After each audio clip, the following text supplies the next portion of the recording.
સુરત શહેરના ધારાસભ્યો પ્રવીણભાઈ ગોગારી અને ધારાસભ્યો કાંતિભાઈ બલડ દ્વારા સ્વચ્છતા હી સેવા 2025 અભિયાન અંતર્ગત સ્વચ્છતા પખવાડિયાની ઉજવણીમાં ભવ્ય રીતે ભાગ લીધો।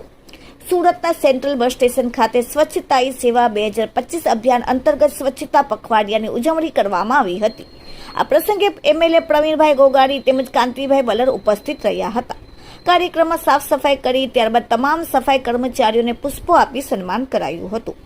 સુરતના સેન્ટ્રલ બસ સ્ટેશન ખાતે મોટી સંખ્યામાં મુસાફરોની અવરજવર રહેતી હોય છે, ત્યારે સુરતના સેન્ટ્રલ બસ સ્ટેશન ખાતે આજે સ્વચ્છતા હી સેવા 2025 અભિયાન અંતર્ગત સ્વચ્છતા પખવાડિયાની ઉજવણી કરવામાં આવી હતી।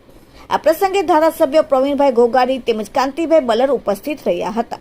આ કાર્યક્રમમાં એસટી વિભાગના વિભાગીય યાત્રિક engineer J N. Bhamre, depot manager B P. Patel, ATS Z M S. Shaikh તેમજ એસટી સ્ટાફ અને યુનિયન આગેવાનો દ્વારા સ્વચ્છતાના કાર્યક્રમમાં સાફ સફાઈ કરી હતી।